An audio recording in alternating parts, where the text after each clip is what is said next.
तकरीबन 15 से 20 दिन पहले खबर आई थी कि हिमाचल प्रदेश में सरकार गिराने की पूरी कोशिश कर ली गई थी।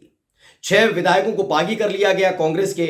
उसके बाद विक्रमादित्य सिंह जो वीरभद्र सिंह के बेटे हैं वो बगावती तेवर दिखा रहे थे, जबकि उनकी मां यानी प्रतिभा सिंह खुद प्रदेश अध्यक्ष है कांग्रेस पार्टी के हिमाचल प्रदेश के अंदर। इन सब के बीच होते होते होते होते कांग्रेस ने ऐसा दाव चला था कि भारतीय जनता पार्टी के सारे दाव धरे के धरे रह गए थे। लेकिन अब एक ऐसा बोझ अपने कांधों पर बीजेपी के नेताओं ने हिमाचल प्रदेश के अंदर उठा लिया है दोस्तों, कि माना जा रहा है कि 48 घंटे के भीतर एक बहुत बड़ा सियासी धमाका हिमाचल प्रदेश में हो सकता है।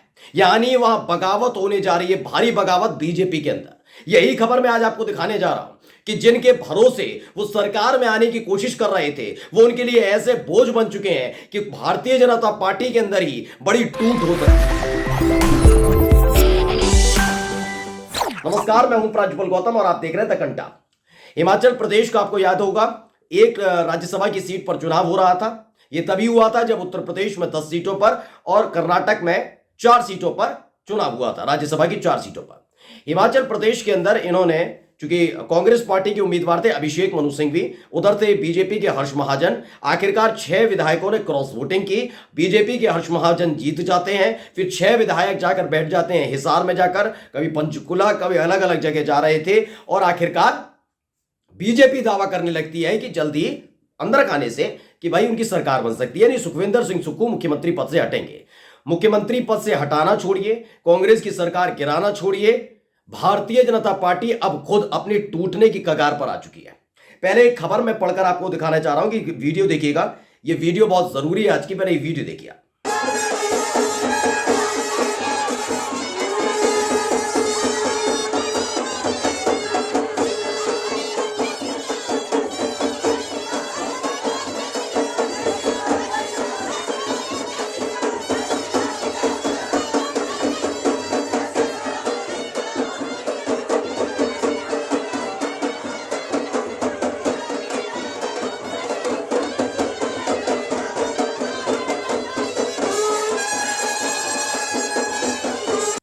तो आपने ये देखा, ये तकरीबन वही विधायक हैं जिन्होंने क्रॉस वोटिंग की थी। ये विधायक नहीं कहूंगा ना, एक्स एमएलए कहा जाना चाहिए। ये पहले ये देखिएगा, ये विधायकों का पूरा मसला है। लेकिन एएनआई की खुरापात भी आपको दिखाऊंगा, पहले ये वीडियो देखिएगा। ये वो 6 बागी विधायक हैं, बताया गया इंडिपेंडेंट एमएलए भी हैं इसमें 3, कुल मिलाकर 9 जो विधायक हैं उन्होंने बीजेपी की सदस्यता ग्रहण कर ली। वो सदस्य बन चुके हैं, बीजेपी में शामिल हो गए। एएनआई ने खबर लिखी है, Shimla 6 rebel MLAs and 3 independent MLAs of Himachal Pradesh who joined BJP earlier today receive a grand welcome in Shimla।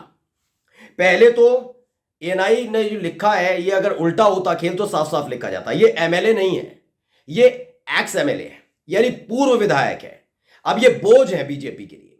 इन्हीं विधायकों के बलबूते पर बैठकर वो सरकार बनाने और कांग्रेस की सरकार गिराने की सोच रहे थे। अब हालात ये हो गए कि इनकी सदस्यता चली गई, यानी इनके तेवर भी ठंडे हो गए। अब इनको चाहिए थी जगह कोई, कि कांग्रेस में रह नहीं सकते, क्योंकि इस बार कांग्रेस ने पूरा सख्त तेवर दिखा रखे। जो गलती पिछले 10 साल से कांग्रेस पार्टी कर रही है ना, वो हिमाचल प्रदेश में नहीं की। क्या करते थे कि इनके अपने नेता बगावत करते थे, फिर उनके साथ संबंध सुधरते थे तो उनको ले आते थे, और फिर दोबारा वो बगावत कर देते थे तो पार्टी तोड़ने का काम करते थे। इस बार कहा गया कि जो बगावत कर रहे हैं ना उन्हें बाहर रहने दीजिए। दरअसल इन्होंने बीजेपी तो ज्वाइन कर ली है, लेकिन ये बोझ कैसे बनी है समझिएगा। इनका होना ना होना कोई मायने नहीं रखता। ये पूर्व एमएलए हो चुके हैं। 3 जो इंडिपेंडेंट एमएलए हैं, जरूर वो बीजेपी में शामिल हुए, अच्छी बात है, लेकिन जो 6 एमएलए हैं जो कहा जा रहा है वो पूर्व हैं, पूर्व विधायक। पहली चीज। अब दूसरी चीज है, इनके आने के बाद क्या हुआ देखिए। पहले जश्न मनाया जा रहा है, जश्न कभी देखिए वहां पर।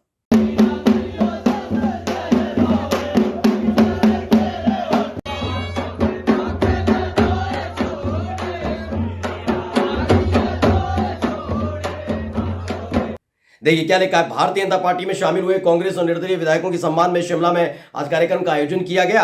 भाजपा नेताओं में हर्ष का माहौल है, ढोल नगाड़े सब बज रहे हैं। लेकिन यहीं से एक चीज शुरू होने जा रही है, वो क्या है देखिए। खबर क्या आई, खबर पढ़कर देखिए। सबसे जबरदस्त खबर दिखा रहा हूं आपको कि कैसे ये पूर्व विधायक हो गए। कौन कौन है? डिस्क्वालिफिकेशन सबके, सुधीर शर्मा, रवि ठाकुर, श्री राजेंद्र राणा, श्री इंद्रदत्त लखनपाल, श्री चैतन्य शर्मा और श्री देवेंद्र कुमार भुट्टो, ये 6 जो कांग्रेस के नेता हैं, जो विधायक हुआ करते थे, वो डिस्क्वालीफाई हो चुके हैं। यानी इनकी विधानसभा की जो सदस्यता है वो रद्द कर दी गई है। ये स्पीकर की तरफ से किया गया था। ये सारे के सारे कहां पहुंच गए थे? इनको बीजेपी ने पूरा लॉलीपॉप दिया। ये टेंशन मत लो, हम वहां जाते हैं सुप्रीम कोर्ट में, हम देखेंगे इनको। लेकिन सुप्रीम कोर्ट ने भी, और कोर्ट की तरफ से जो उनके लिए कहा गया है वो भी पढ़कर बता देता हूं कि कोर्ट ने किस तरह से इन्हें करारा झटका दिया है। पहले स्पीकर ने इनकी सदस्यता खत्म कर दी। जैसे ही इनकी सदस्यता खत्म हुई, ये कोर्ट की तरफ भागे। लेकिन बीजेपी को लगा था वो सरकार बना लेगी इतनी जल्दबाजी में ही, लेकिन पहली फुर्सत में स्पीकर ने जो फैसला लिया उसकी वजह से बीजेपी का सपना टूट गया था 15-20 दिन पहले, मैंने आपको खबर बताई भी थी।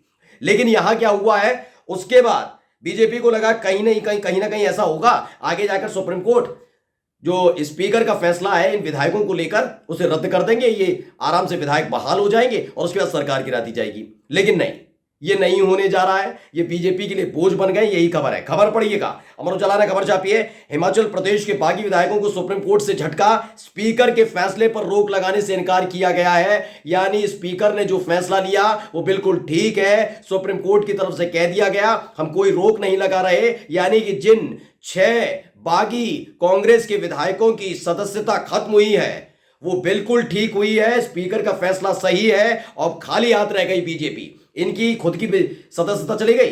ये विधायक हुआ करते थे और इसी एवज में इनको लाया गया। कोई बहुत प्रखर नेता नहीं है इन 6 में से कोई जो बीजेपी ने इनके अंदर खूबी देखी लिया, नहीं। बीजेपी जानती है अब ये बोझ बन गए। कैसे, मैं बताता हूं। सबका एक एक जो डेटा है देखिएगा।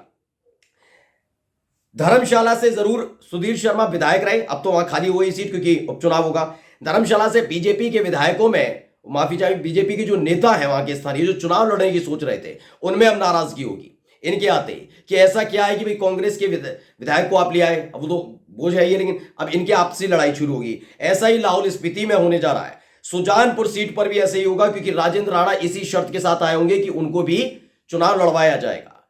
बरसार में भी यही है, गगरेट में भी यही है और कुटलहर में भी यही है।